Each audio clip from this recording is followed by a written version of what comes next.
Bom dia pessoal, tudo certinho com vocês? Mais uma aula de cinética química avançada, hoje abordando a teoria do estado de transição, começando a abordar ela. Lembrando que nas aulas anteriores nós comentamos a respeito da teoria das colisões, reações em fase gasosa. A gente abordou todos os aspectos associados à função de distribuição de velocidades de moléculas em um gás, como que essa função de distribuição de velocidade é utilizada para determinar o número de colisões, a ideia de colisões efetivas, que são aquelas que efetivamente vão gerar uma reação química, a ideia de barreira de energia. E aqui é onde acontece a transição entre a aula anterior e a aula de hoje. Na aula anterior a gente falou de barreiras de energia, um limite de energia que precisa ser, uma energia crítica precisa ser superada para que a reação aconteça, mas a gente não deu nenhuma ideia molecular do que seja essa energia crítica ou qual que é a origem no arranjo atômico dessa energia crítica. É justamente disso que aborda a teoria do estado de transição. Ela fala principalmente a respeito desse estado de transição, que é caracterizado por um complexo ativado, como a gente diz, que é uma espécie intermediária entre reagentes e produtos, com um conteúdo energético maior do que cada um deles. E justamente pelo fato da gente precisar passar por esse complexo ativado faz com que a gente precise vencer uma barreira de energia para que aconteça a conversão entre reagentes e produtos.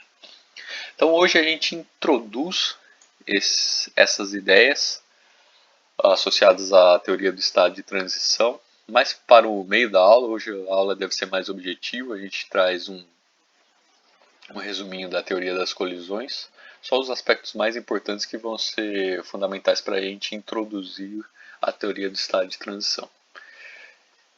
E a gente fala de superfícies de potencial, também são importantes para mostrar o que a gente chama de caminho de reação, o caminho reacional. E no finalzinho da aula a gente fala explicitamente de uma derivação simples da teoria do estado de transição e dá o gancho para o que vai ser uma derivação mais formal e que envolve conceitos mais elaborados de termodinâmica. A gente vai ver na próxima aula. Belezinha, pessoal? Então, o que a gente tinha falado sobre colisões, teoria das colisões, né, e esferas rígidas, uma reação química ela depende fundamentalmente do encontro entre duas moléculas reagentes. Esse encontro se dá através das velocidades das partículas e a velocidade que gera aproximação e colisão entre elas. Mas no final da aula anterior a gente falou que só as colisões que têm uma energia superior a uma energia crítica vão ser adequadas para que a reação aconteça. Além disso, tem uma série de fatores histéricos e tudo mais que a gente abordou também na aula anterior. Em termos de representação gráfica, a gente pode utilizar esse gráfico aqui, como a gente já tem visto anteriormente. Esse é um gráfico de distribuição de partículas, ou seja, quantas partículas tem para cá e qual é a energia associada àquela quantidade de partículas. É a energia aqui, é a energia cinética, energia translacional. Então, essa daqui nada mais é do que a distribuição de Boltzmann, que a gente pode representar com aquele símbolo F, só que com a variável de energia. Então, F de E, dE. E o que a distribuição mostra para a gente é que a gente tem poucas partículas num dado sistema, né, moléculas de um gás. Poucas moléculas vão ter uma energia muito baixa ou próxima de zero. A maior parte das moléculas vão demonstrar um valor de energia intermediário, com valores intermediários, e uma pequena fração vai ter valores de energia muito altos, corresponde a partículas com velocidade muito alta. E em teoria cinética dos gases, conjunto de partículas que está hábil para reagir, ou seja, que tem uma energia maior que a energia crítica, é dado por a área localizada abaixo da curva de distribuição, né, e acima desse valor crítico aqui de energia.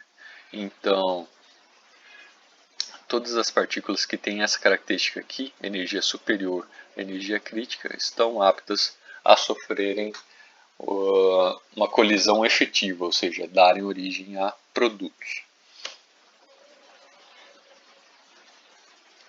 A gente pode representar essa movimentação das partículas ou essa ideia de energia de ativação como uma barreira de energia que a gente precisa subir ou que as moléculas precisam ultrapassar para atingir o estado de produtos.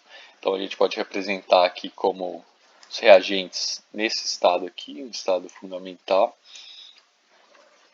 Para que ocorra a conversão de reagentes para produtos, a gente tem que passar por algum estado intermediário, que até agora a gente não definiu, vai ser o objetivo da aula de hoje.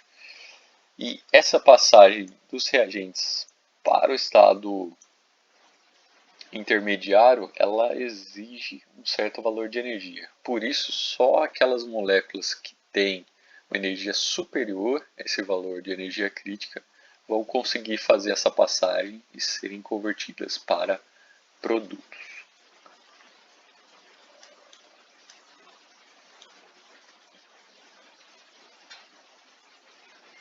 Além do fator de velocidade crítica e energia crítica, nós comentamos também na aula anterior que existe o fator estérico, que está associado à colisão e pode estar tanto associado com a direcionalidade, ou seja, quando a gente tem uma colisão entre moléculas heterogêneas, né, que tem átomos distintos, por exemplo, a que a gente descreveu na aula anterior, que você tinha uma molécula de bromo e uma molécula de potássio chegando próximo, essa colisão só vai ser efetiva se você tiver a colisão acontecendo entre o átomo de potássio e o átomo de bromo. Se o átomo de potássio interagir com o átomo de hidrogênio, por exemplo, a colisão não vai ser efetiva porque ele está interagindo com a espécie que não vai ser o parceiro final dele como produto de reação. Então, todos esses fatores a gente acaba incluindo. A forma como a gente modela isso na teoria das colisões é incluir esses fatores aqui na seção transversal de colisão, que é aquele fator sigma E. Então, originalmente a gente tem essa função de distribuição, número de partículas por energia, e a função sigma E vai te dar o número de partículas em função da energia, é uma função crescente e que começa a crescer a partir de um certo valor crítico.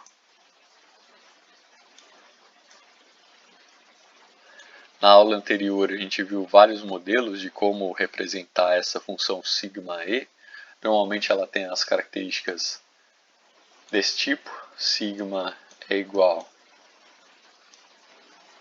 a 0, se o valor de energia é menor do que essa energia crítica, e alguma expressão, vou representar dessa forma abstrata aqui, a expressão tem diferentes formas. Na aula anterior a gente viu pelo menos 2 tipos distintos, vale a pena dar uma olhadinha. Se E maior que a energia crítica. Ou seja, só essa expressão aqui já garante que a reação só vai acontecer se a energia for maior do que essa energia crítica. Essa função de excitação, a função de seção transversal, pode ter um formato desse tipo aqui. O formato desse tipo é oriundo, por exemplo, do modelo de linha de centros, que nós escrevemos na aula anterior. E quando a gente faz o produto entre f de E e essa sigma E, ó, f de E é essa curva aqui. Sigma E é essa curva aqui. Quando a gente faz o produto entre essas duas, a gente tem essa curva aqui no total, que corresponde realmente às partículas que têm uma energia suficiente para que a reação aconteça. Tanto que você vê que essa nova função de distribuição aqui, ela só passa a crescer, só passa a ter valores a partir do valor crítico. A A gente viu que a modelagem desses sistemas, na teoria das colisões, dá origem a uma série de expressões de leis de velocidade. Lembra que na teoria das colisões a gente consegue uma frequência total de colisões, e essa frequência total de colisões é proporcional à densidade dos reagentes. Então a densidade, se vocês lembrarem lá, ρA, densidade da espécie A, densidade da espécie B, e tem um fator multiplicativo associado a essas densidades. É isso daqui que sai aquele nosso Z, AB, que é a frequência total de colisões entre moléculas A e B, que gera a reação química. E esse fator K aqui, através da teoria das colisões, a gente chegou em várias expressões diferentes para esse fator K, dependendo das condições do nosso modelo. Então, se o nosso modelo fosse o modelo mais simples possível, que é o de esferas rígidas, colisão entre esferas rígidas, e que toda colisão gera uma reação química, a gente teria uma situação desse tipo aqui. Então, a constante de velocidade é igual a velocidade média de encontro das partículas vezes a seção transversal AB, seção transversal associada, mista, né, entre a molécula A e a molécula B. Agora, nós estudamos também modelos mais elaborados. Então, quando o sistema precisa passar por um valor crítico de energia, que é o caso que a gente tinha aqui, esse caso aqui, ou seja, a gente precisa de um valor, só as moléculas com uma energia superior a essa energia crítica vão dar origem à reação química, a gente tem uma expressão de constante de velocidade mais elaborada. A gente continua tendo o produto aqui entre a velocidade média e a seção transversal, mas além disso a gente tem um fator que depende da temperatura e da energia intrínseca desse sistema. E esse fator aqui, como um todo, ele é menor do que 1, ou seja, esse primeiro fator aqui corresponde ao número total de colisões, e esse fator aqui ele te dá uma ideia de colisões efetivas.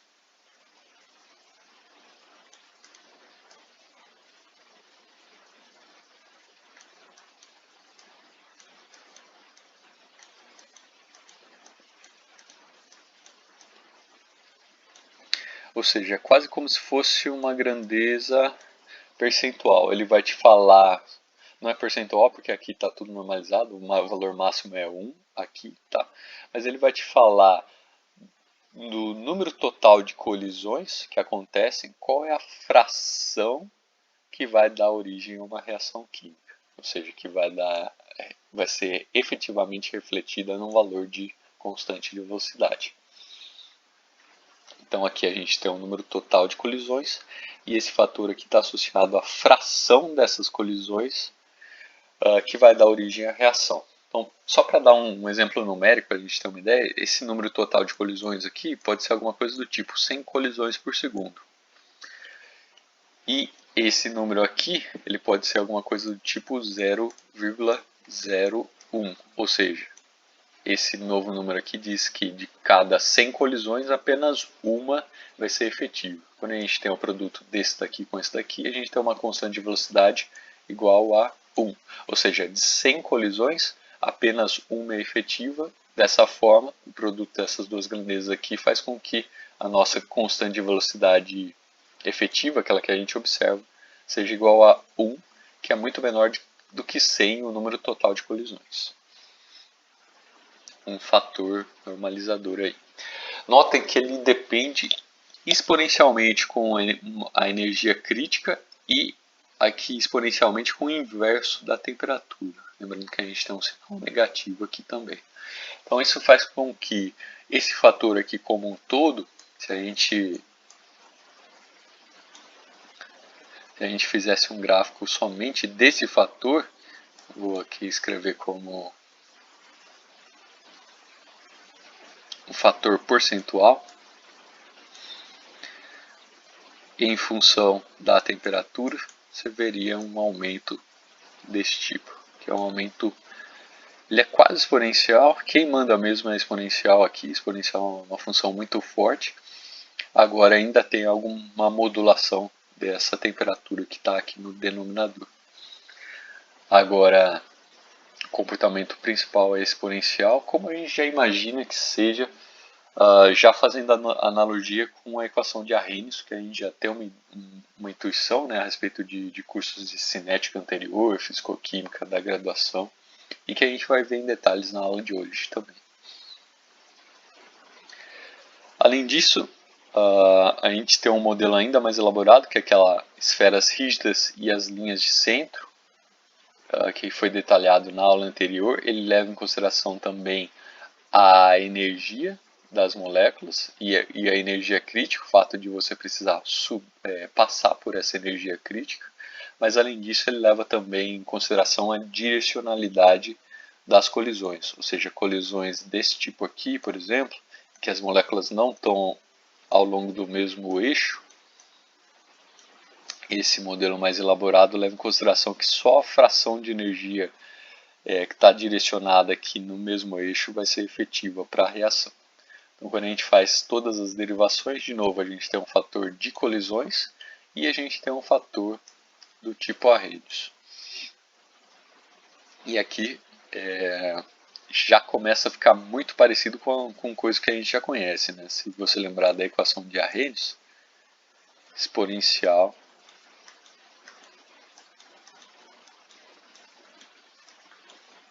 de menos EA sobre RT. Então, essa expressão aqui que a gente acabou de escrever, a equação de Arrhenius, essa expressão que a gente tem aqui, sai do modelo cinético de colisões e a consideração de linhas de centro de direcionalidade do encontro das partículas. Então, notem que a utilidade do modelo, no caso o modelo das colisões, é a capacidade dele chegar em expressões que a gente vê refletidas no comportamento experimental. A gente já sabe que a equação de Arrhenius é uma boa equação, ela modela bem comportamentos experimentais, e o fato de a gente ter chegado numa expressão que guarda a relação com essa expressão de Arrhenius é um bom sinal, indica que o nosso modelo ele é bastante representativo daquilo que realmente está acontecendo na escala molecular. Então, esse foi o principal resumo das coisas que a gente viu nas aulas anteriores.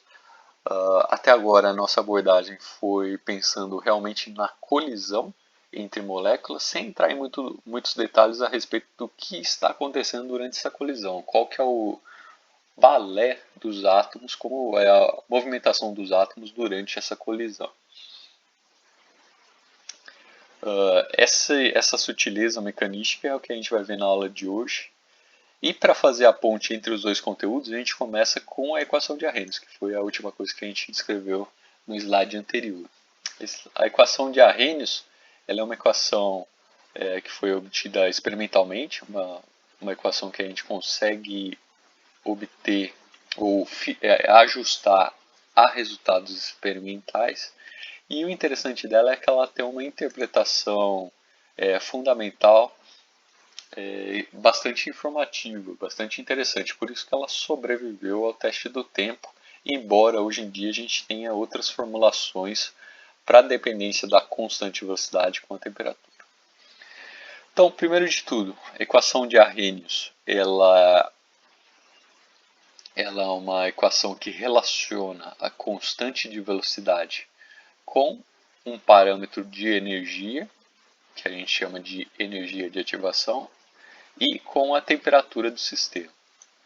Aqui a gente tem uma série de fatores, esse daqui é o que a gente chama de fator pré-exponencial.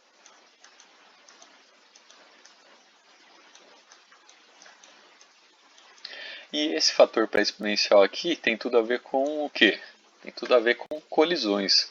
Lembra que a gente viu aqui no nosso último modelo, que esse pré-fator aqui, antes de entrar na exponencial de menos E0 kBt, ele está associado ao número total de colisões, considerando também a seção transversal de colisão. Então, esse fator A aqui, que é definido de forma vaga na equação de Arrhenius, ele está diretamente associado com o número de colisões, levando em consideração a seção transversal de colisão. Então a gente tem um fator associado ao número de colisões e o segundo fator associado à quantidade de colisões que realmente é efetiva, ou seja, que vai gerar a reação química. Então esse daqui é como se fosse um fator modulador e essa quantidade aqui de número de colisões efetivas aumenta com o aumento da temperatura. Isso a gente viu no slide da aula anterior, está diretamente associado com essa curva aqui. Conforme a gente aumenta a temperatura, essa curva é deslocada para a direita, vai ser uma coisa deste tipo. Dessa forma, com o aumento da temperatura, o maior número de partículas tem energia superior à energia crítica e consegue reagir. Então, essa é a explicação pelo fato de que com o aumento da temperatura aumenta a constante de velocidade. Aumentar a constante de velocidade significa aumentar a velocidade de reação.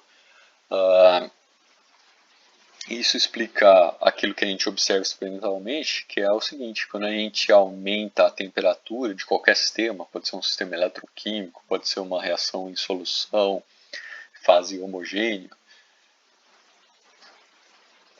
a gente tem, em geral, um aumento da velocidade da reação. Num sistema eletroquímico, só para ficar mais familiar para a gente, o que a gente veria no sistema eletroquímico? Com o aumento da temperatura, para o mesmo valor de potencial, a gente veria um aumento dos valores de corrente, de oxidação ou de redução das espécies em solução.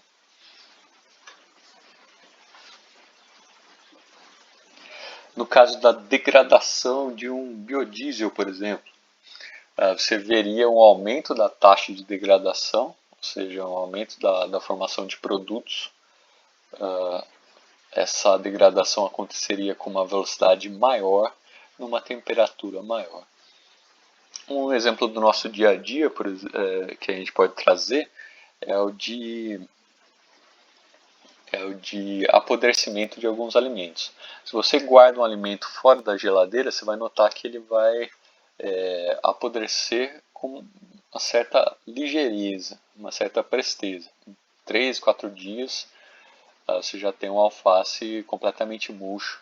Isso por quê? Porque lá no alface você tem uma série de micro-organismos, bactérias e fungos, né, que vão consumir aquele alimento.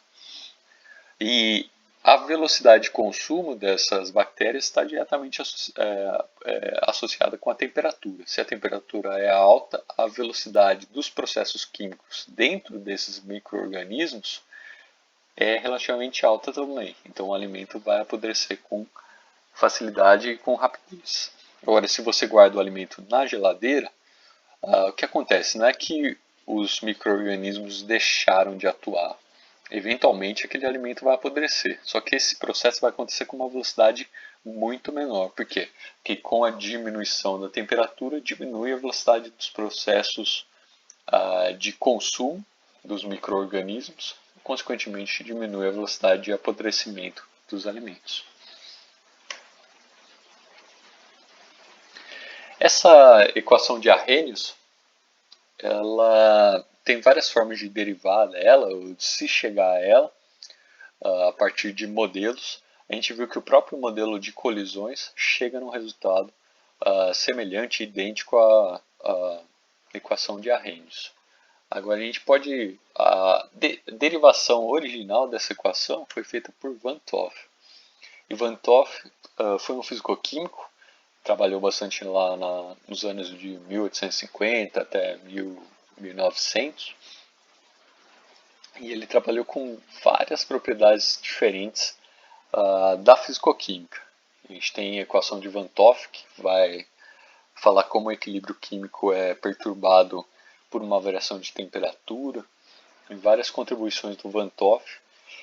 E essa em particular mostra para a gente, essa equação que Van 't Hoff determinou, mostra para a gente como que a constante de equilíbrio de uma certa reação varia em função da temperatura. Então aqui ela supõe uma reação ou um processo, não precisa ser necessariamente uma reação química, pode ser um processo de fusão, por exemplo, fusão de um sólido para líquido. estabelece um equilíbrio químico e a gente tem essa equação como válida. No que ela fala para a gente que é derivada do Ln da constante de equilíbrio em função da variação da temperatura à pressão constante é igual à variação da energia interna associada a esse processo, então é ao processo de conversão do reagente A no produto B, dividido por RT ao quadrado. A partir dessa expressão aqui, que é válida para qualquer equilíbrio químico, a gente pode fazer uma série de transformações. Vamos ver o que a gente pode fazer com essa expressão. Então, supondo aqui um equilíbrio químico genérico, a gente tem reagentes A mais B, que podem ser convertidos aos produtos Y mais Z. Essa conversão direta aqui se dá com uma constante de velocidade K1. E a conversão reversa, ou seja, produtos retornando a reagentes, se dá com uma constante de velocidade K na menos 1. Considerando esse processo aqui como uma etapa elementar, no equilíbrio a gente tem essa igualdade aqui das leis de velocidade. Então a velocidade no sentido direto é dada pela constante de velocidade direta vezes o produto das concentrações, nesse caso dos reagentes. No equilíbrio isso daqui é igual a constante reversa vezes o produto, a multiplicação das concentrações dos produtos Y e Z.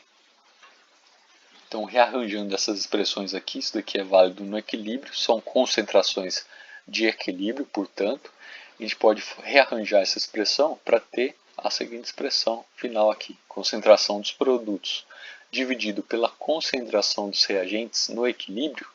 Essa é a nossa própria definição matemática da constante de equilíbrio, que aqui a gente já está dando o nome de Kc.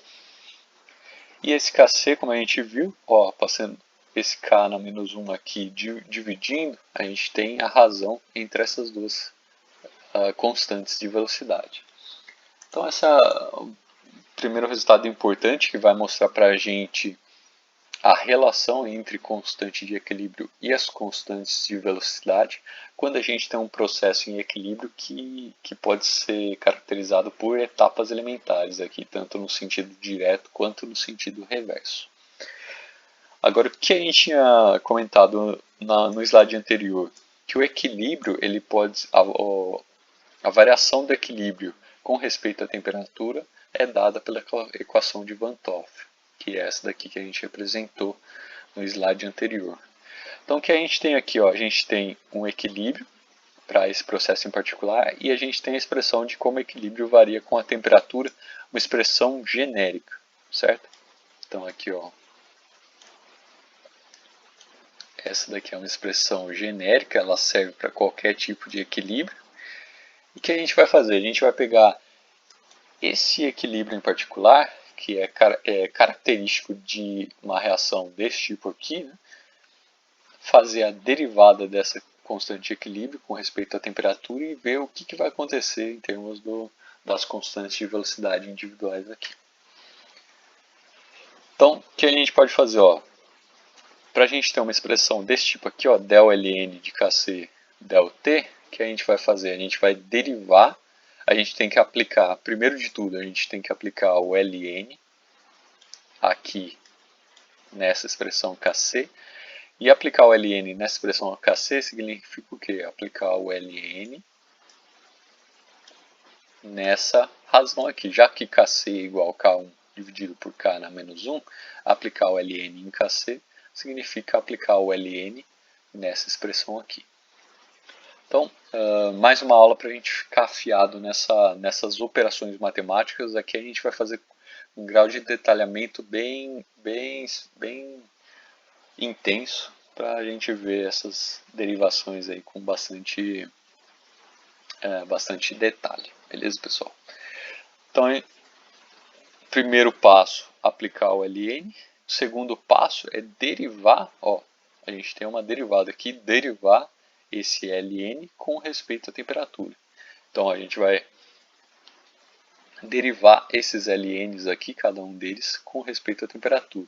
Aqui a gente utiliza uma propriedade Ln. O Ln da razão entre dois números corresponde subtração dos ln's, ou seja, ln de K1 menos ln de K na menos 1. Então essa daqui é uma propriedade do logaritmo. Quando você tem uma divisão, você pode transformar numa subtração de dois logaritmos. E daí a gente aplica aquela derivada com respeito à temperatura para cada um desses termos aqui. Então é isso que a gente tem aqui, ó, derivada desse daqui menos a derivada desse daqui, lembrando que isso daqui é a mesma coisa que esse del ln kc del t. E como a gente já viu, essa relação aqui é genérica, então ela é sempre válida. Então onde a gente tem esse del ln de kc del t, a gente pode substituir por delta U0 sobre RT ao quadrado. Então é isso que a gente tem aqui, ó. A gente tem a subtração entre as duas derivadas é igual a delta U0 sobre RT ao quadrado. Como a gente tem expressões muito próximas aqui, o que a gente pode fazer é uma separação entre os dois processos. Considerando que eles têm uma expressão matemática semelhante, que é uma coisa bastante razoável, que a gente pode falar que esse delta U0 aqui, que é uma variação de energia, notem, uma variação de energia, essa variação de energia aqui está associada a duas energias distintas. A energia do processo direto, ou seja, essa daqui, e a energia do processo reverso, corresponde a esse termo aqui. Então o que a gente faz é uma separação de variáveis, aqui o K1 e o K na menos 1, de tal forma que a gente tenha duas expressões distintas. Então a gente vai ter uma expressão só para o KU, ela tem o mesmo formato, como vocês podem ver aqui, né? Só que ela está associada somente ao processo direto. Então, ó, dln de K1 dt é igual a E1 dividido por RT ao quadrado. E a mesma coisa a gente pode ter para o processo reverso. No processo reverso a gente tem dln de K na menos 1 dt é igual a E na menos 1 sobre RT ao quadrado. Então essas expressões aqui, elas derivam espontaneamente dos nossos dois pressupostos. Um equilíbrio químico com essas características e a equação de Van 't Hoff, que é válida para qualquer equilíbrio químico, que a gente pode aplicar nesse caso em particular. Lembrando que essas duas energias aqui estão associadas com delta U0 na forma de uma subtração. Então, o delta U0 corresponde à diferença entre a energia 1 e a energia menos 1, a energia do processo reverso. Seria o equivalente, olha só que interessante, a uma diferença de energia entre o nível energético de reagentes e o nível energético de produtos. Está justamente associado com esse ΔU, que é a diferença de energia entre reagentes e produtos. Essas expressões aqui, a gente assume a generalidade delas, então a gente pode até sumir com esses subscritos. A gente fica com uma expressão desse tipo aqui, ó. A gente tem a expressão original para o processo 1, a gente pode até sumir com os subscritos, indicando que esse é um processo mais geral do que a gente imagina, né? E fazer uma série de transformações aqui. A gente tem uma equação diferencial, e o que a gente pode fazer é fazer a alteração dela de um formato diferencial para um formato integral. Fazer um formato integral significa o quê? Fazer o processo de integração dessas equações. Então a gente tem a equação diferencial original, aqui a gente sumiu com os subscritos, separou um pouquinho as constantes e tudo mais. Então no final a gente tem dln de k é igual a E dividido por R vezes 1 dividido por t ao quadrado, que é o fator que já tinha aqui. Esse dt a gente passou aqui para o lado da direita, multiplicando, de tal forma que a gente tem as variáveis separadas. Então aqui a gente tem só a variável k e desse lado aqui a gente tem só a variável t. A partir do momento que a gente tem a equação diferencial representada dessa forma, a gente pode integrar cada uma das variáveis separadamente para ter o resultado final integrado. Então esse dln de k a gente vai integrar de 0 a k, E a expressão do outro lado, de temperatura, a gente vai integrar de 0 a T. Só vou chamar uma atenção para vocês, em alguns livros mais rigorosos, o que as pessoas costumam fazer é colocar um K' aqui e um T' aqui e aqui, só para diferenciar essa grandeza aqui, esse T aqui, esse K é uma variável, certo? Já esses valores aqui são números, são os limites superiores de integração. Então, só para deixar muito claro que são grandezas distintas, aqui é uma variável, aqui é um número, alguns livros textos costumam colocar esse linha aqui para trazer a diferenciação entre as duas grandezas. Então, só chamando a atenção de vocês, vocês podem ver com essa notação. Aqui a gente não vai entrar nesse grau de preciosismo, no final o resultado algébrico vai ser o mesmo, mas é importante ter em mente que as grandezas são diferentes, tá, pessoal? Então, quando a gente faz a integral o diferencial de ln de k, a integral do diferencial é a própria função que está lá dentro. Então, nesse caso, vai ser o ln de k, e o ln de k aplicado desde um valor de ki, o valor inicial de k, até o valor final, k, que é o próprio k. E aqui a mesma coisa. A gente vai fazer a integral dessa função 1 sobre t ao quadrado. A integral de 1 sobre t ao quadrado é menos 1 sobre t. E você vai aplicar isso daqui nos limites desde t0 até t. Então, esse limite aqui que a gente tem identificado como 0, a gente pode escrever como t0. Então, integral de t0 até t. E esse limite aqui que a gente tem indicado como 0, a gente pode chamar ele de k. Sem brincadeira, cair é uma coisa muito séria, viu? Não quer dizer nada caiu do céu, não.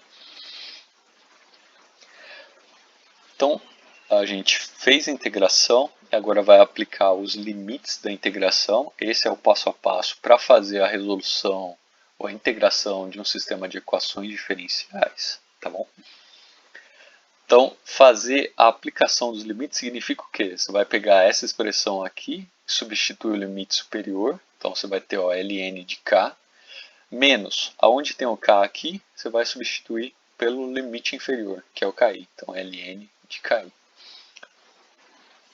Então essa expressão aqui deu origem a essa daqui, simplesmente é a aplicação dos limites superior e inferior do processo de integração. E do outro lado aqui a gente continua com a mesma constante. E aqui a gente tem 1 sobre t e vai aplicar os limites. Então, ó, o primeiro limite, o limite superior, então a gente mantém aqui 1 sobre t, no lugar de t substitui pelo limite superior, que nesse caso é o próprio t, então fica 1 dividido por t, menos, de novo, você repete a expressão, então 1 dividido por t, só que no lugar do t você substitui pelo limite inferior, que é o t0. Então fica 1 menos t0. E esse daqui já caiu fora, não precisa mais desse daqui. Então no final a gente tem essa expressão aqui. Rearranjando, simplificando, a gente fica com ela dessa forma. ln de k igual a ln de ki mais e dividido por rt0 menos e dividido por rt.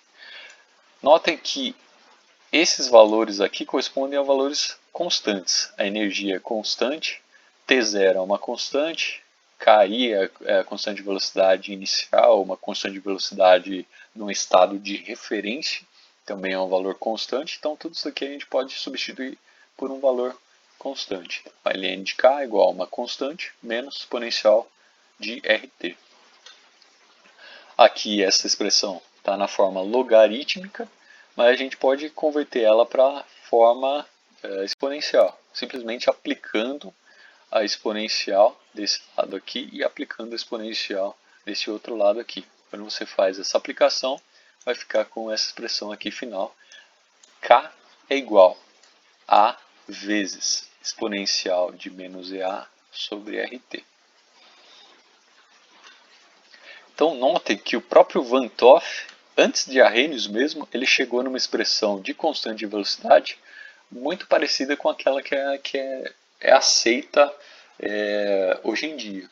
Então a gente tem um produto de uma constante vezes um fator exponencial com o inverso da temperatura e dependendo do fator energético também, que é esse EA aqui.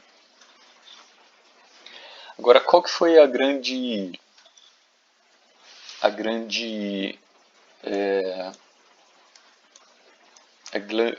reflexão de Arrhenius? Principalmente, essa foi a contribuição de Arrhenius.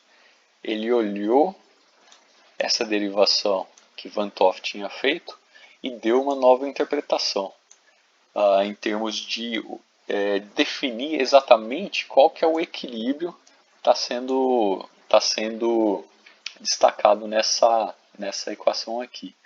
Quando Van 't Hoff fez a derivação, ele propôs um equilíbrio entre reagentes e produtos. Agora, a interpretação de Arrhenius foi que a validade dessa reação aqui, ou dessa formulação através de equilíbrio, é porque ele dá, mais fundamentalmente, uma ideia de equilíbrio entre reagentes e reagentes ativados, ou seja, uma espécie intermediária pela qual a reação precisa passar para chegar em produtos. Então, essa interpretação de Arrhenius, que consiste do equilíbrio entre reagentes e reagentes ativados, dá origem a uma expressão desse tipo, que foi a que o próprio Arrhenius derivou com essas considerações, né? A gente vai ver mais para frente como que é a derivaçãozinha. E pelo fato dela ter esse aspecto fundamental interessante, né? Que é a ideia de introduzir o conceito de reagentes ativados, uma espécie intermediária de reação, foi justamente pelo fato dela ser tão rica conceitualmente que ela sobreviveu ao teste de tempo e a gente utiliza até hoje. Agora, a gente chama a atenção de vocês que essa expressão aqui é a mais conhecida, ela é muito útil, ela serve para vários casos, mas existe uma série de formulações alternativas e complementares à formulação de Arrhenius, que vão dar uma relação entre a constante de velocidade e a sua dependência com a temperatura. Então aqui a gente destaca alguns casos em particular. Esta daqui foi a própria equação de Van 't Hoff de Arrhenius, então a gente tem um fator pré-exponencial, exponencial de menos b dividido por t, então tem esse formato. A constante b ela pode assumir diferentes expressões, então nesse caso aqui corresponderia a energia de ativação dividido por R. Uma outra expressão que foi introduzida por Harcourt e Esson nessa época aqui, 1895 e 1912, duas contribuições distintas, né, pessoas distintas, chegou numa expressão desse tipo aqui, A vezes t elevado a m, ou seja, uma expressão polinomial k, constante de velocidade, depende de um polinômio da temperatura. Então, polinômio quer dizer o quê? Esse m é um número. Pode ser t elevado ao quadrado, pode ser t elevado ao cubo. T elevado ao quadrado é uma função desse tipo. T elevado ao cubo cresce mais rápido. Pode ser raiz quadrada de t. Raiz quadrada de t é uma função desse tipo aqui. Cresce devagarzinho. Pode ser t elevado à primeira. T elevado à primeira é uma linha reta. Então, uma expressão associada a um polinômio em t. Outra expressão conhecida que a gente encontra na literatura, Cuij, 1893, uma expressão que é uma expressão, como a gente pode ver, mista. Ela tem um elemento de Harcourt e Esson e um elemento de tipo Van 't Hoff, Arrhenius, um termo energético aqui. Van 't Hoff, mais para o final de sua vida e olhando em retrospectiva o que tinha sido o desenvolvimento cinético até aquele momento, propôs uma expressão genérica que inclui todos os termos que tinham sido observados, propostos na literatura. Então a gente tem aqui um termo polinomial e a gente tem um termo energético, um fator dividido pela temperatura, como a gente tinha anteriormente aqui, e dentro desse fator você pode ter também um outro fator de temperatura num grau 2, um polinômio de ordem 2 aqui. A gente pode se perguntar, primeiro, o que estava acontecendo nessa época, né? Olha só, 1880, 1890, 1900, 1890, tudo estava acontecendo mais ou menos na mesma época. Era justamente a época em que se estava começando a desenvolver uma ideia uma ideia atomística da matéria, que a matéria era composta de átomos. Então a gente estava migrando modelos anteriores, né, e entrando no modelo de Dalton, modelo de Thomson. Então a gente estava começando a ter essa ideia atomística da matéria, e a gente estava, na época também, o foco da ciência estava mudando. Anteriormente, antes dessa época aqui, estava muito na descoberta de novas reações e na descoberta de novos elementos. E a partir do momento que esse conhecimento já estava mais ou menos consolidado, já tinha uma grande cartilha de elementos, né, já se conheciam vários elementos e várias reações químicas, a interrogação passou a ser por que as reações aconteciam da forma como aconteciam, com a velocidade que aconteciam. Por isso, nessa época, uma expansão tão grande do conhecimento, principalmente esse conhecimento cinético e da sua dependência com a temperatura. A gente pode perguntar também qual que é a melhor equação, né? E a melhor equação é sempre aquela que ajusta melhor os resultados experimentais. Então, no caso de Harcourt e Esson, os experimentos que eles fizeram eram ajustados adequadamente por essa expressão aqui. Nota que essa expressão é mais simples do que a expressão que vem logo abaixo. Então, se essa expressão mais simples ajusta bem os resultados, é ela que a gente vai preferir. É uma coisa que a gente conhece em ciência como a navalha de Ockham. Ou seja, na presença de várias hipóteses, modelos distintos para explicar a realidade, a melhor escolha é aquela que é mais simples e que ainda assim representa bem a realidade. Então, desses diferentes modelos, o melhor modelo é aquele que vai se ajustar melhor ao experimento.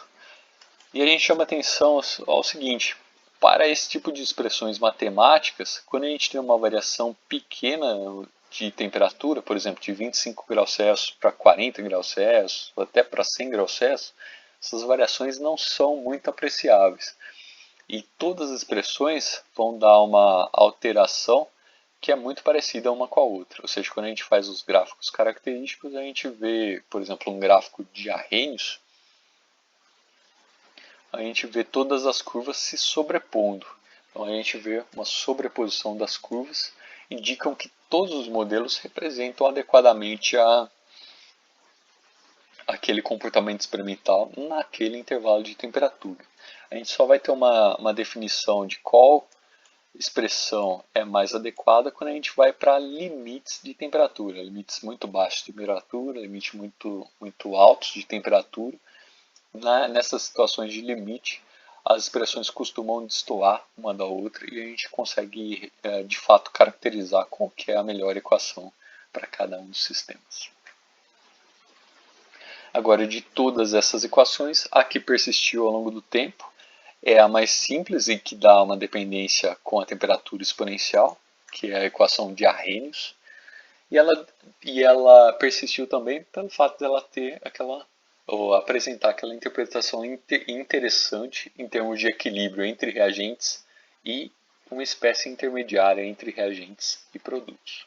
Essa vai ser a origem, a base da teoria do estado de transição, justamente esse equilíbrio entre reagentes e o complexo ativado. A gente pode dar uma definição matemática da energia de ativação, baseada na equação de Arrhenius. Então, a equação de Arrhenius, na sua forma diferencial, pode ser escrita desse jeito aqui. E a gente pode fazer um rearranjo aqui, considerando que 1 dividido por t ao quadrado é a derivada de 1 sobre t. Então, você pode incorporar essa derivada de 1 sobre t diretamente aqui nessa derivada aqui de t, de tal forma que a gente tenha essa expressão. Então essa expressão aqui que a gente tem, derivada de ln de k pela derivada de 1 sobre t é igual a menos EA sobre R. Essa expressão é uma expressão que a gente utiliza rotineiramente para determinar a energia de ativação de diferentes reações. Como que a gente faz isso? A gente faz uma série de experimentos que a gente mede a velocidade de reação, a constante de velocidade, em função da temperatura. Então, o experimento que a gente faz é medir a constante de velocidade, ou a velocidade em função da temperatura. E daí a gente vai fazer o seguinte gráfico, um gráfico de ln da constante de velocidade em função de 1 dividido por t. Nota, ó, aqui no eixo y a gente tem aquilo que está aqui no numerador, tá? ln de k. E aqui no eixo x a gente tem 1 sobre t, aquilo que está no denominador aqui. A razão entre uma e outra dá menos EA sobre R. A razão entre uma e outra aqui, graficamente, significa o quê? Você vai ter um gráfico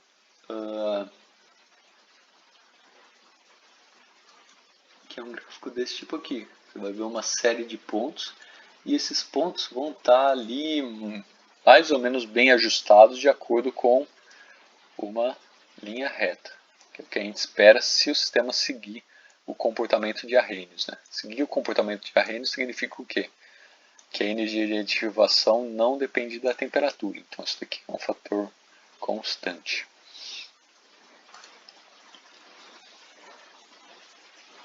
Daí o que é feito é o seguinte, você faz um gráfico desse tipo, ln de k sobre 1 dividido por t, vai ver que os pontos se ajustam a uma certa linha reta.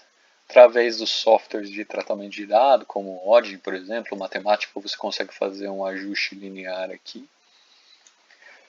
E esse ajuste linear ele tem uma certa inclinação, que você consegue extrair do próprio software, vai te dar um valor numérico associado a essa inclinação, e essa inclinação é justamente esse valor aqui, ó, menos EA sobre R. Então, a partir desse valor de inclinação aqui, a gente consegue encontrar, fazendo a multiplicação pelo constante dos gases, a gente consegue encontrar a energia de ativação para essa reação. Então, quando a gente quer definir a energia de ativação de um processo qualquer, de uma reação realizada em laboratório, esse é o procedimento feito. Então, medir a velocidade da reação em função da temperatura, fazer um gráfico de ln da velocidade em função de 1 sobre t, realizar um ajuste linear sobre os pontos experimentais, a inclinação está diretamente associada à energia de ativação. Essa é a forma matemática e gráfica de se obter energia de ativação para um certo processo, para uma certa reação de interesse. Lembrando que essa definição ela se aplica tanto se o comportamento for linear, quanto se ele não for linear. A interpretação se ele não for linear é a seguinte: imagina que em vez de ter essa curva aqui, a gente tem uma curva desse tipo.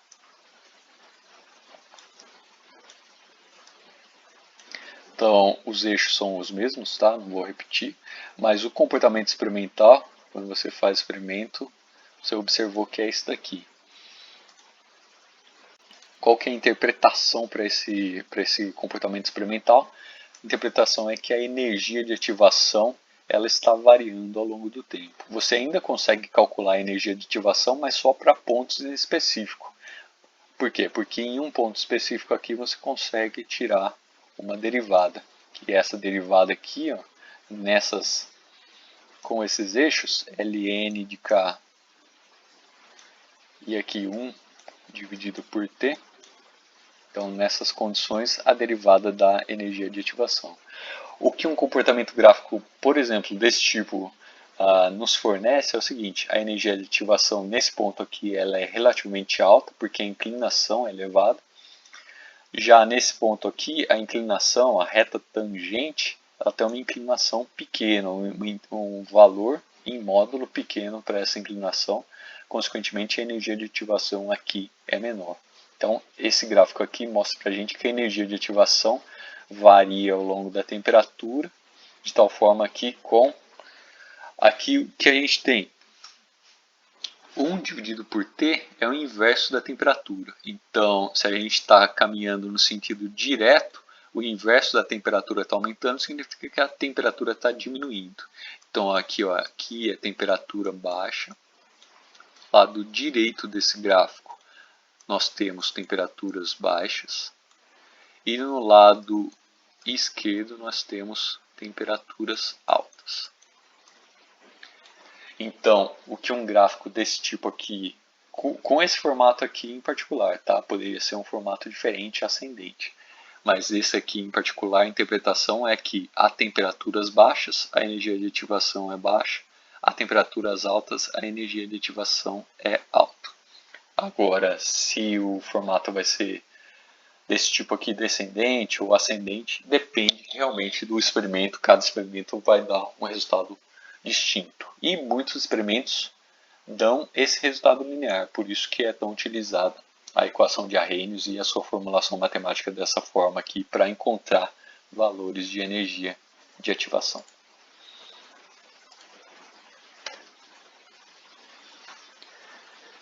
Belezinha, pessoal? Aqui o primeiro exercício, a gente vai pedir para você o seguinte: utilizando a expressão matemática para a energia de ativação, que é essa daqui, ó, pode ser essa primeira expressão aqui, ó. Sempre que você tem a derivada de ln de k em função da temperatura, a gente tem energia de ativação dividido por RT ao quadrado. Ou seja, a energia de ativação a gente consegue obter uma expressão dela através da derivação do ln da constante de velocidade em função da temperatura. Então, utilizando essa expressão para a determinação da energia de ativação, né, uma expressão matemática, mostra que para um sistema obedecendo essa lei de velocidade, então, constante de velocidade igual a vezes t elevado a m exponencial de menos e0 sobre rt, na hora que você faz a derivação da energia de ativação, você chega numa expressão desse tipo aqui, ó. A energia de ativação para um sistema que segue essa cinética corresponde à soma de uma energia fundamental, que a gente chama aqui de E0, mais m vezes RT. Então, alguns comentários aqui a respeito desse exercício. Você vai ter que fazer essa derivada aqui, né? Derivar o ln de k, e no lugar do k aqui você vai ter que substituir por essa expressão e fazer a derivada com respeito à temperatura dessa expressão. É dessa forma que você consegue resolver esse sisteminha e chegar na expressão que a gente viu aqui embaixo. Essa expressão aqui de dependência da constante de velocidade com a temperatura, olha só, é idêntica à de Ruge.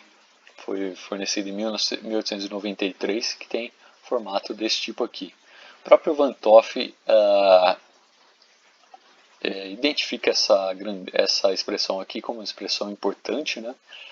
E em teoria de colisões cinéticas, se vocês lembrarem, o fator pré-exponencial ele depende da velocidade média das partículas e a velocidade média das partículas depende da temperatura. Então a própria teoria das colisões já dá uma dependência de temperatura aqui no fator pré-exponencial. Então atenção com isso, vejam que interessante. Então o objetivo é fazer essa derivação, chegar nesse resultado final. E a partir desse resultado final a gente já pode fazer uma interpretação do que seja esse valor E0 e do que é esse valor de EA. Então a energia de ativação é a energia que a gente precisa passar para fazer a conversão de reagentes para produtos. O que a gente está vendo aqui é que para expressões desse tipo, a energia de ativação corresponde a E0 mais uma dependência na temperatura. Então esse é um caso em que a energia de ativação depende da temperatura. Ela depende com o fator R, como a gente já espera, a constante dos gases sempre aparece associada à temperatura em Kelvin, né? E com esse fator M aqui, que é o fator polinomial aqui da temperatura nesse termo pré-exponencial.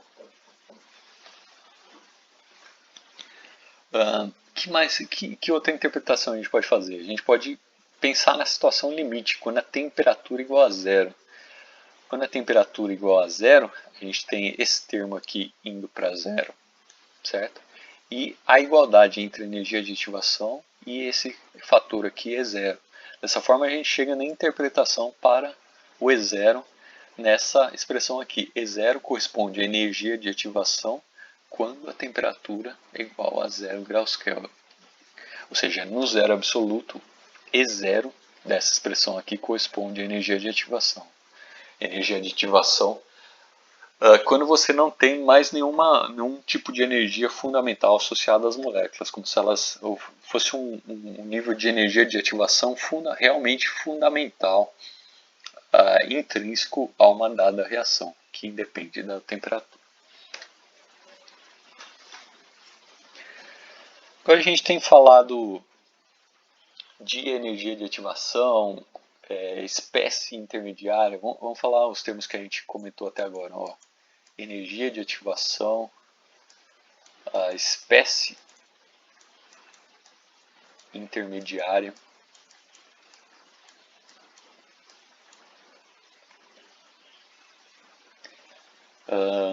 que outros termos já apareceram? Eu acho que até complexo ativado, a gente já comentou em algum momento.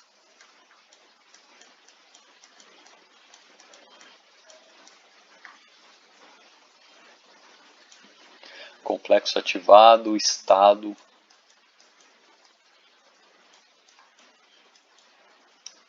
de transição.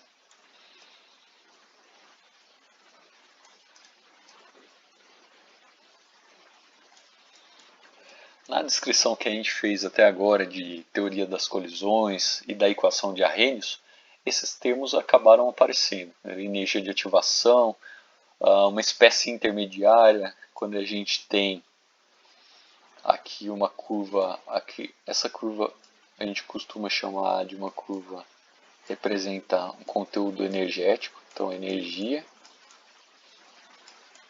reagentes, produtos.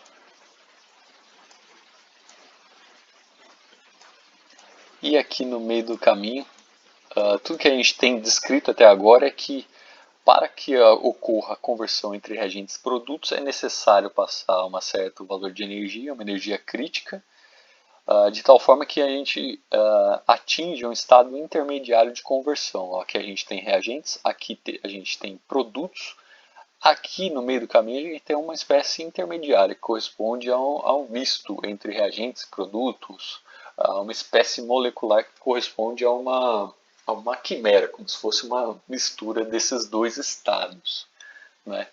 Então, essa foi a discussão que estava implícita na nossa discussão, na nossa conversa até agora, né? Teoria de colisões e da equação de Arrhenius. E para entrar, quem explica fundamentalmente para a gente o que é esse estado de transição, o que é esse complexo ativado e como a gente utiliza ele para definir as equações de cinética, é a teoria do estado de transição. E a teoria do estado de transição, ela se baseia no encontro entre moléculas e na forma como esse encontro afeta a energia de cada um dos átomos participantes. Então é fundamentalmente dessa alteração da energia dos átomos participantes que surge esse perfil de energia aqui ao longo da reação. A gente pode dar um exemplo aqui para uma reação em particular, para deixar mais claro o que significa esse estado intermediário, aqui, esse estado de transição. Então, uma reação que foi muito estudada, pelo fato de ser uma das reações mais simples que pode ser estudada em cinética química, foi essa daqui, entre hidrogênio molecular e um hidrogênio atômico. Às vezes, em vez de utilizar o hidrogênio atômico, era utilizado o deutério, ou em vez de utilizar o hidrogênio molecular, o deutério molecular, conhecido como D2. Então aqui a gente está propondo a reação entre essa molécula aqui e um átomo de hidrogênio, vai dar origem a uma troca. Esse átomo de hidrogênio aqui está ligado à direita do átomo de hidrogênio inicial, ele vai se ligar ao átomo de hidrogênio que está se aproximando. Então a gente vai ter uma colisão associada a esse processo de aproximação aqui. E essa colisão vai dar origem a uma troca. O hidrogênio que antes estava coordenado aqui ao lado esquerdo, ele vai, a partir da reação, estar coordenado ao lado direito. Agora, o que a teoria do estado de transição tenta detalhar é os diferentes caminhos intermediários pelos quais essa reação vai se processar. Então, ela envolve a aproximação entre as espécies. Toda reação química envolve colisão, envolve a aproximação entre os participantes. Então, aqui a gente está detalhando ao longo desse eixo aqui a evolução da reação. Então, aqui a gente tem, pode chamar de evolução da reação. Ou que muitas pessoas, vocês vão ver em vários livros, chamam de caminho reacional.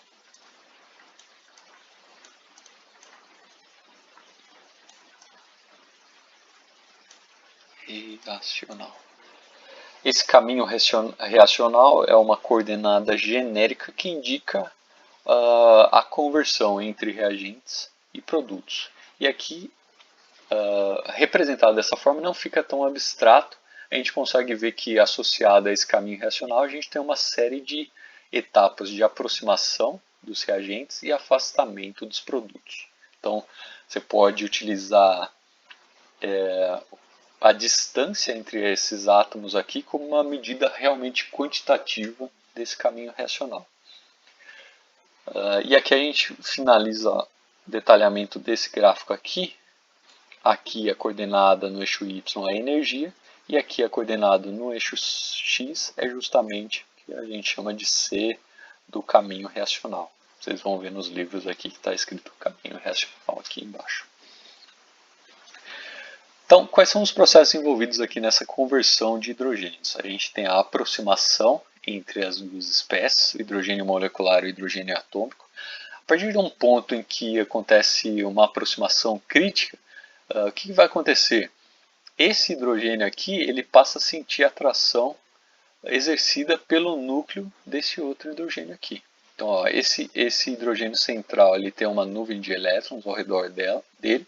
Essa nuvem de elétrons passa a sentir a atração pelo núcleo desse átomo de hidrogênio que está se aproximando aqui. Então a gente representa isso com essa atração que começa a se estabelecer entre esses dois átomos aqui.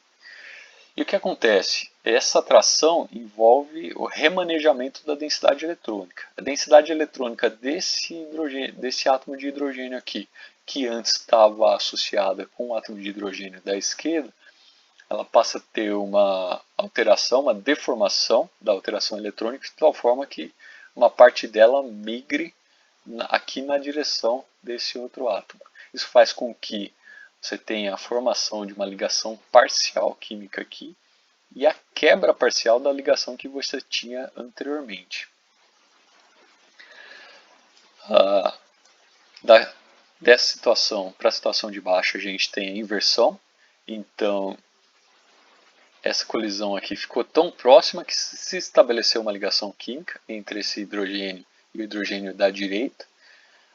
Como essa ligação química está associada à transferência de densidade eletrônica para esse eixo de ligação aqui, significa que desapareceu a densidade eletrônica desse eixo anterior aqui, que faz com que a ligação entre esse átomo de hidrogênio e esse átomo de hidrogênio se enfraqueça e eventualmente se rompa, que é o que a gente observa aqui, dando origem a esse novo par. Esse hidrogênio aqui do lado esquerdo, que antes estava coordenado na forma de molécula, agora ele passa a ser um hidrogênio atômico.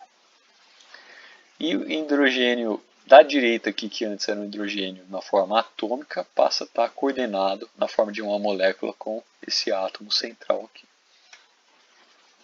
Então, esse é um detalhamento do que a gente imagina seja um passo a passo das diferentes etapas que acontecem aqui. Agora, o que acontece? Cada uma dessas moléculas e átomos tem um conteúdo energético associado a eles. Você pode pensar fundamentalmente naquela curva de potencial de Lorentz.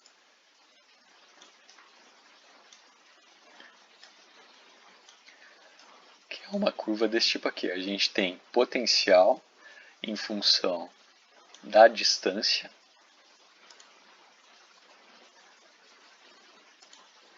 Essa distância aqui é a distância entre um átomo de hidrogênio e outro átomo de hidrogênio. Ou seja, a distância entre esses dois átomos aqui. E essa curva potencial, ela tem formato desse tipo. Provavelmente vocês vão se lembrar aí das aulas de físico-química. Ou seja, essa curva potencial, ela passa por um mínimo que está associado com uma distância de ligação. Ou seja, quando eu meço a distância de ligação entre átomos de hidrogênio numa molécula de hidrogênio, o valor que a gente obtém é muito próximo a essa distância aqui que está associada ao mínimo de energia. As substâncias tendem sempre a esse mínimo de energia. Só que o que acontece? Conforme esse átomo de hidrogênio se aproxima das moléculas, passa a interagir com esse hidrogênio central, essa ligação aqui ela vai sendo parcialmente quebrada. Então o que acontece? A situação de energia que antes a gente tinha a molécula nesse valor de energia, o que acontece? A distância entre esses átomos de hidrogênio vai aumentando, porque a gente vai quebrando parcialmente a reação, né? Então essa distância vai aumentando e aumenta também a energia do sistema. Então notem que para acontecer essa interação, a gente teve que passar por um nível de energia superior. E só depois que a gente passa por esse nível de energia superior, que corresponde a essa situação intermediária aqui, a gente consegue chegar no resultado final aqui, com a formação da nova ligação química e a quebra da ligação anterior, e a formação do novo produto. Então, esse novo produto vai ter a curva original e o sistema com um mínimo de energia como ele tinha anteriormente, já que se trata do mesmo sistema, né? Então, esse é o tipo de sistema que a gente fala que tem uma simetria. Se você fosse fazer uma curva desse tipo aqui, ó, reacional, para um sistema desse tipo, que é perfeitamente simétrico, você teria uma curva desse tipo. Ó, reagentes, passa por um estado intermediário, produtos com o mesmo conteúdo energético que os reagentes, porque no final das contas são as mesmas espécies, né? O que a gente fez foi só trocar o par de ligações. Então a gente tem os reagentes e produtos com o mesmo valor de energia e um estado intermediário com nível de energia superior. Por quê? Porque para chegar nesse estado intermediário aqui, que corresponde a uma quebra parcial das ligações, a gente precisou migrar nessa direção aqui. Então, essa curva potencial aqui explica para a gente por que, quando a gente faz esse processo de conversão de reagentes para produtos, a gente passa por um estado de conversão intermediária com energia maior do que reagentes e produtos. Esse estado de conversão intermediária a gente dá o nome de estado de transição.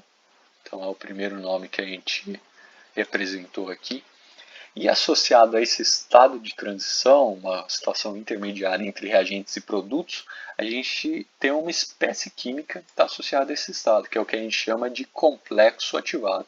Então, complexo ativado é uma espécie química, e o estado de transição é a situação como um todo, quando você está nesse estado de conversão intermediário, estado de transição intermediário. Complexo ativado, nesse caso aqui, seria o que? Justamente uma situação intermediária aqui, em que você tem, por exemplo, duas ligações aqui, esse hidrogênio, e duas ligações aqui. Ou uma ligaçãozinha aqui. Lembrando que o número de bastões aqui dá uma ideia, para dar uma ideia para a gente de intensidade da ligação, tá? Não quer dizer que isso daqui é uma ligação 4, tá? O hidrogênio está estabelecendo 4 ligações com o hidrogênio. É só uma representação gráfica da intensidade dessa interação. Então, o estado de conversão intermediário corresponderia a essa situação aqui, por exemplo, ó, que todos os hidrogênios estão coordenados numa única espécie, que é o nosso complexo ativado, ela é simétrica, tá bom? E ela tem um único bastãozinho aqui e um único bastãozinho aqui, indicando que essa ligação é mais fraca e esta ligação aqui é mais fraca, as duas são mais fracas do que essa ligação original aqui. Por isso que a gente tem essa situação do complexo ativado com um valor de energia superior. Então, complexo ativado é uma espécie, existe uma espécie química associada a esse complexo ativado, e o estado de transição corresponde a esse estado de conversão intermediário. Energia de ativação, então todas essas grandezas que a gente já via, já estávamos discutindo, né, de forma bem solta, agora a gente dá a definição formal para cada uma delas. E energia de ativação vai consistir fundamentalmente da diferença de energia entre o nível aqui dos reagentes e o nível energético dessa espécie aqui associada ao complexo ativado. Então essa diferença de energia aqui é o que a gente chama de energia de ativação.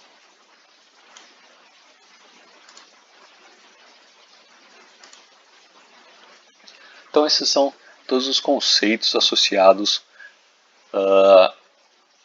ao processo de conversão de reagentes a produtos, passando pelo estágio de transição e o complexo ativado, agora com a formalização de todos esses conceitos.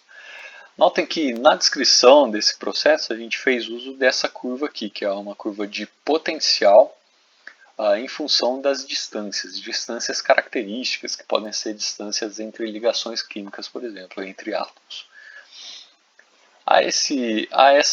Quando a gente tem um gráfico desse tipo aqui, a gente tem uma curva. Agora, em sistemas mais complexos, em vez de ter uma curva unidimensional, como a que a gente tem aqui, a gente tem uma curva multidimensional que dá origem a uma superfície de potencial, que é justamente o título dos slides que a gente está utilizando agora, superfície de potencial. Então, analisando essas superfícies de potencial, a gente tem uma ideia do conteúdo de energia de reagentes e de produtos e do valor de energia também do complexo ativado. Aqui a gente dá uma noção de uma superfície de potencial para uma reação mais complexa. Então, a reação entre a espécie A e B, que vai interagir com a espécie C. Então, a gente tem inicialmente, aqui vamos ver quem são os produtos.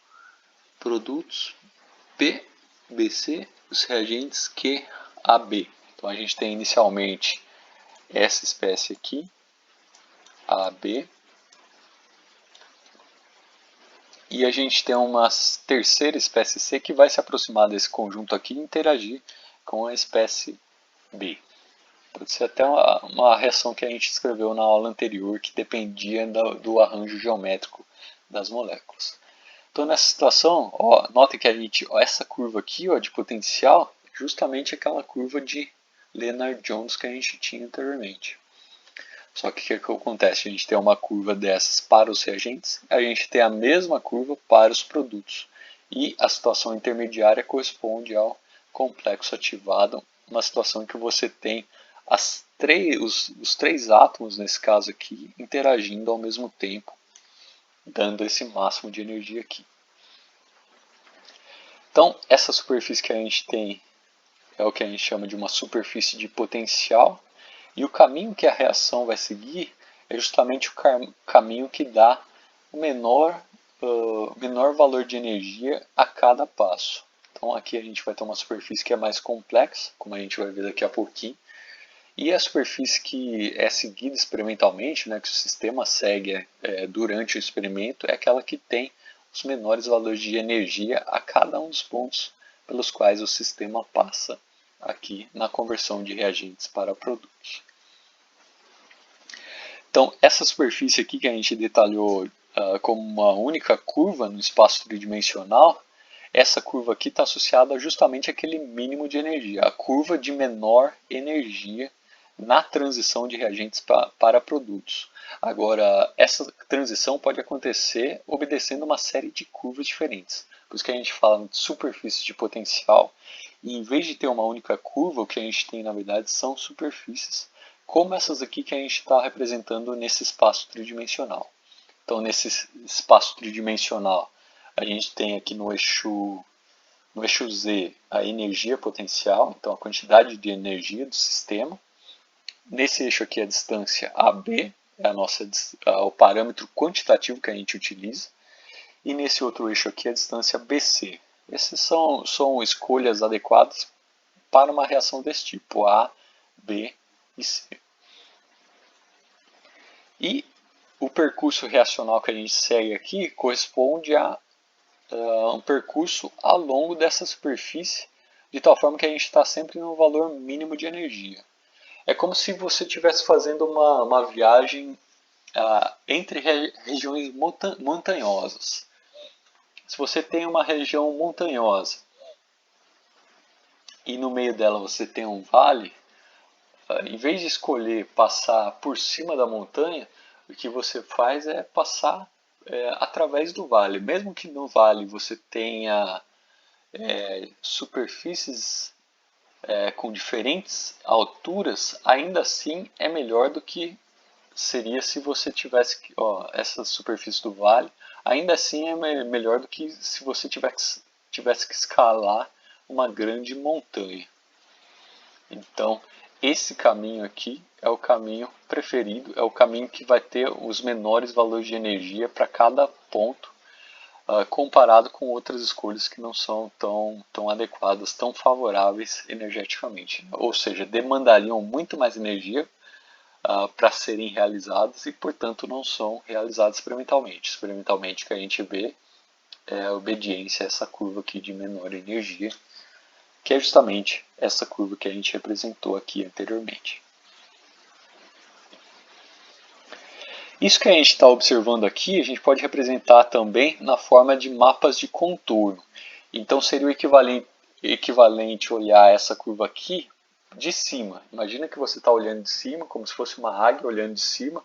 Em vez de ter a dimensão de altura, o que você tem é um mapa topográfico das diferentes regiões associadas a esse mapa. Quando você olha para esse mapa topográfico, cada uma dessas curvas de contorno aqui tem um valor de potencial constante ou energia constante, que a gente vê aqui é uma variação desses valores de energia. A curva de mínimo de energia está justamente associada a esse processo aqui, a esse percurso. Esse percurso aqui vai ter o mínimo de energia possível, necessário. Se você fizesse o percurso por qualquer outro caminho, você faria um percurso que demandaria mais energia. O percurso que é observado experimentalmente é justamente aquele que demanda menor energia. Então, olha que interessante, só para esclarecer isso daí e não causar nenhuma confusão, tá? Esse percurso que a gente está identificando aqui como de menor energia, ele ainda tem esse formato, tá? O formato que a gente conhece. O que a gente está falando aqui, na comparação com um percurso distinto, seria o quê? Um percurso distinto, ele teria uma característica desse tipo aqui. Certo? Então, esse percurso de reagentes para produtos, ele pode acontecer de acordo com diferentes curvas distintas. Então, a gente pode ter essa curva que foi detalhada agora, a gente pode ter uma outra curva aqui, uma outra curva aqui. Agora, tem apenas uma única curva que é aquela com menor energia. Não tem nenhuma outra curva com valores de energia inferiores a essa daqui. Então, esta aqui é a curva fundamental para a gente determinar a cinética de conversão de reagentes para produtos. Por isso que a gente utiliza justamente essa curva que corresponde ao mínimo de valor de energia. E aqui só trazendo mapas diferenciados para situações mais complexas, só para vocês terem uma ideia de como são esses mapas em outras situações. Quando a gente fala da interação entre moléculas, A, B e C, essa interação pode ser entre moléculas que estão alinhadas no eixo de 180 graus, ou seja, o que significa isso? Todas elas estão ao longo do mesmo eixo, ou você pode ter AB nesse eixo aqui e a molécula C se aproximando de acordo com o ângulo de 90 graus.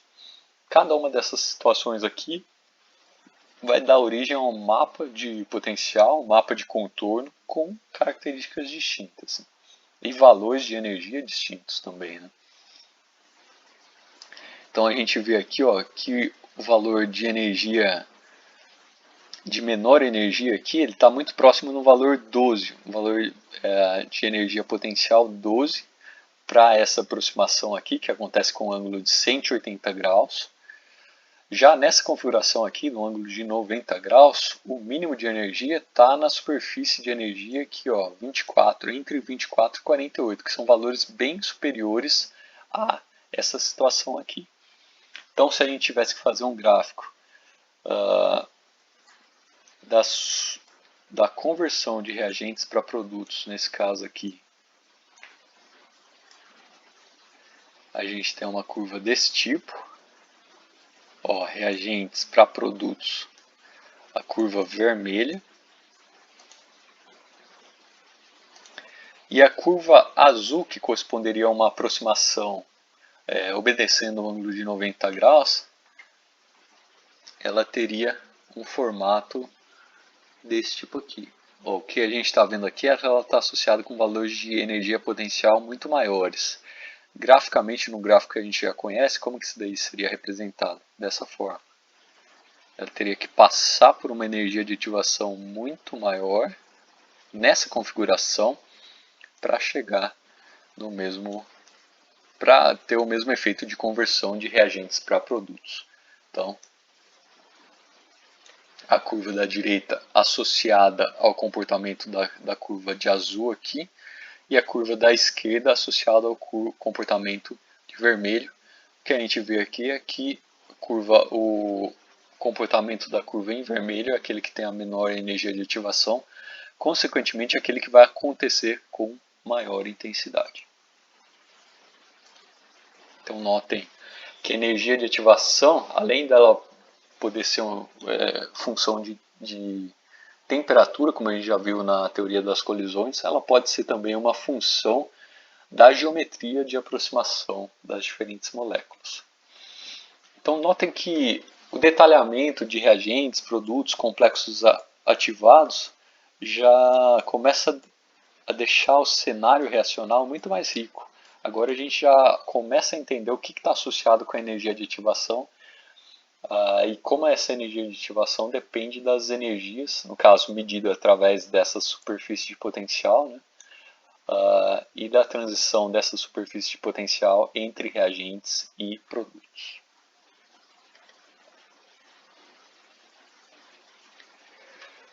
Então, as superfícies de potencial elas servem para a gente visualizar a energética, né, de cada um dos participantes da reação. Então, a gente tem reagentes.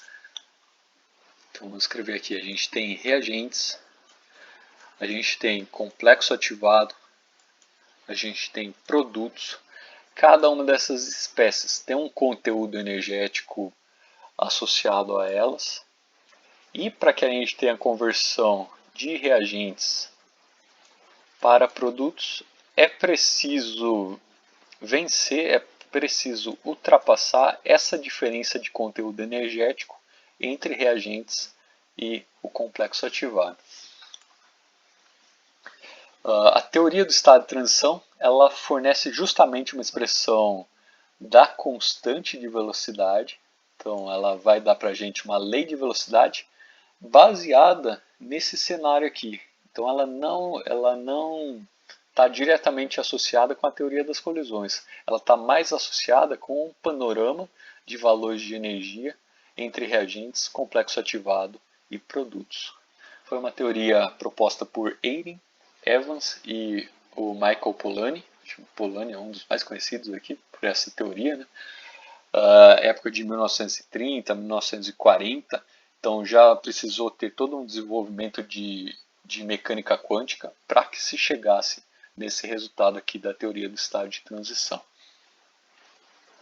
Hoje a gente vai ver ela com um formalismo mais simplificado e na próxima aula a gente entra no formalismo que está mais associado a esse mundo da quântica e que envolve em particular uma grandeza que a gente chama de funções de partição.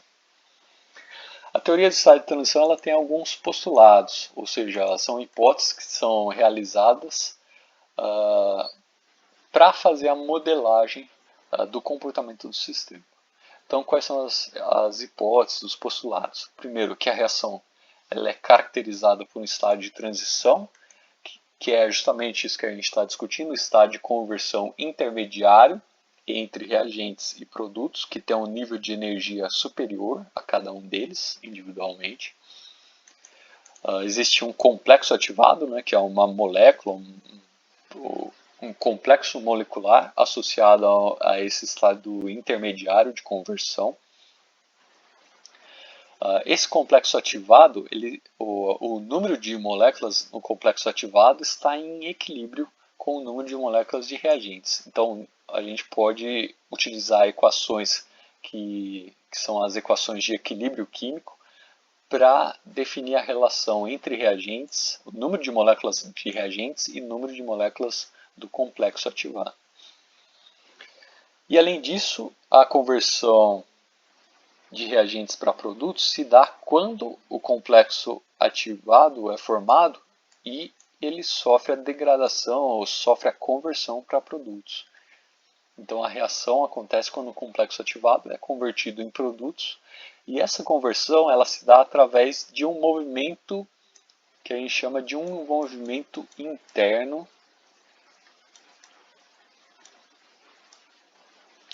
Um movimento interno que pode ser um movimento ou de vibração ou de translação associado a esse complexo ativado.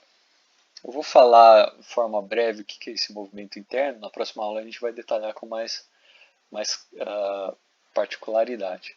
Mas o que acontece? A gente viu que, por exemplo, para essa reação entre hidrogênio molecular e hidrogênio atômico, a gente passa por esse complexo ativado, que é uma molécula complexa, perfeitamente simétrica. E o que acontece? Para a gente ter a conversão para produtos, essa ligação precisa se romper. O rompimento dessa ligação pode se dar tanto através de um movimento de translação, ou seja, esse conjunto aqui como um todo se movimentar para a direita, ou esse conjunto aqui como um todo se movimentar para a esquerda. Então isso seria um movimento de translação. Agora notem que esse conjunto se movimentar para a direita e esse conjunto aqui se movimentar para a esquerda também pode ser associado com um movimento de vibração.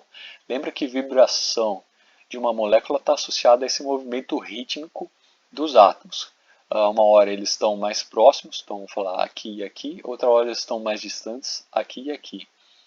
Quando a gente tem um complexo ativado e acontece uma vibração que tende a separar esses dois átomos aqui, ou seja, uma vibração que afasta esses dois átomos, dependendo da característica dessa vibração, eles não retornam à condição original. Esse conjunto aqui se afasta completamente e vai dar origem aos produtos. Então, através desses dois movimentos, que a gente chama de movimentos internos do complexo ativado, que podem ser tanto de vibração, translação, na verdade as duas são interconvertíveis. Vibração, translação é só uma questão de referencial. Tanto que a derivação das expressões pode utilizar tanto uma forma quanto a outra. Então esses movimentos são responsáveis pela conversão do complexo ativado em produtos. Aqui a gente faz uma representação. Então reagentes do lado esquerdo, produtos do lado direito. Como a gente já conhece, essa variável aqui é uma variável de energia, no caso aqui energia potencial para cada uma das espécies envolvidas. A conversão entre reagentes e produtos se dá pela passagem através de um complexo ativado, um estado de conversão intermediário. E aqui na derivação ele faz uma separação em uma dada região aqui, essa região delta, em que você tem o valor de energia mais ou menos constante. Então é como se você tivesse um valor constante de energia aqui para o complexo ativado, um valor constante de reagentes, um valor constante de produtos. Esse valor constante de energia que vai caracterizar, junto com a energia dos reagentes, a energia de ativação do sistema.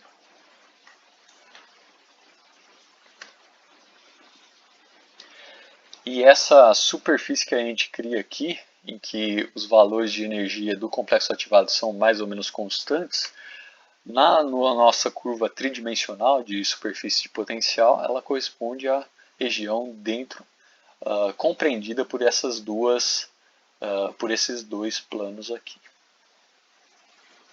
Então isso é o que vai aparecer na derivação mais formal. A derivação que a gente vai fazer agora é a derivação mais simples, baseada no equilíbrio químico, condições de equilíbrio químico e cinética básica que a gente já tem domínio até o momento. Então, o cenário que a gente já conhece, esse daqui, conversão de reagentes para produtos, uma reação genérica A mais B, formando C mais D. A gente tem um estado de transição aqui, intermediário, que a gente apresentou dessa forma aqui, complexo ativado, que está associado à ligação parcial entre A e B. A gente tem uma energia de ativação, que corresponde à diferença do conteúdo energético de reagentes e do complexo ativado. E a gente tem uma variação da energia interna durante a ocorrência dessa reação. Corresponde à diferença de energia entre produtos e reagentes. Aqui no eixo Y a gente tem uma coordenada de energia e no eixo X uma que a gente chama de coordenada de reação ou caminho de reação, que pode ser a distância entre os átomos A e B, por exemplo, se você quiser utilizar um valor quantitativo. Como a gente comentou, esse percurso energético que a gente vê aqui, ele está associado a um movimento atômico. Como a gente descreveu lá no caso do hidrogênio, a gente tem a conversão de hidrogênio molecular para hidrogênio atômico, através de toda uma movimentação dos átomos e da molécula que passa pelo complexo ativado. O que a teoria do estado de transição nos fornece, nos fala, é que existe um equilíbrio entre reagentes, que são essas espécies aqui, e o complexo ativado. Se existe um equilíbrio, a gente pode utilizar as equações de equilíbrio e de cinética que a gente já conhece. Então, lembrando dos postulados do estado de transição, existe um equilíbrio entre as moléculas de reagente e as moléculas do complexo ativado. Então, a gente apresenta através dessas duas setas aqui, uma seta no sentido direto e a outra seta no sentido reverso. E a gente pode representar através dessa equação química genérica aqui, A mais B, que são os reagentes, em equilíbrio com AB, que é o complexo ativado. E além disso, o outro postulado da teoria do estado de transição é que esse complexo ativado AB ele é convertido a produtos através de um movimento interno. Esse movimento interno acontece com uma certa frequência, ou seja, acontece esse movimento, uma fração das moléculas do complexo ativado vão sofrer esse movimento interno por unidade de tempo, que dá origem a uma frequência. Essa frequência a gente chama de frequência K1, é a frequência de conversão das moléculas do complexo ativado em produtos. Frequência e constante de velocidade têm a mesma unidade, você pode tratar as duas grandezas de forma convertível uma na outra. Então, utilizando essas duas premissas, a gente consegue chegar numa expressão da constante de velocidade para essa reação, que é justamente o produto da frequência dessa vibração interna vezes a constante de equilíbrio. A constante de equilíbrio é o quê? Constante de equilíbrio do complexo ativado corresponde à concentração da espécie AB, que é o nosso complexo ativado, dividido pela concentração dos reagentes, que é a concentração de A e a concentração de B.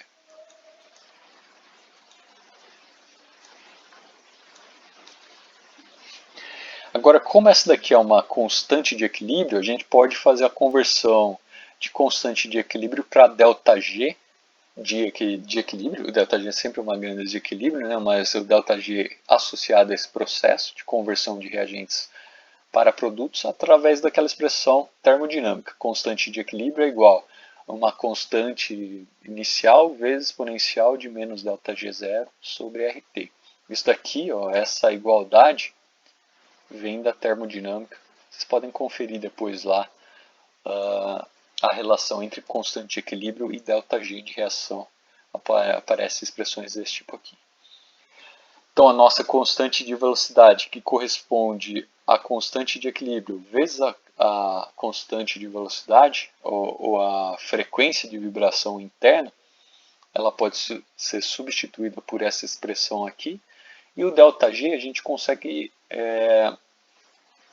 ainda expandir ele em dois termos. Lembra que ΔG é ΔH menos T ΔS. Então esse ΔG aqui a gente pode expandir nesse termo ΔH menos T ΔS para ter uma expressão final como essa daqui.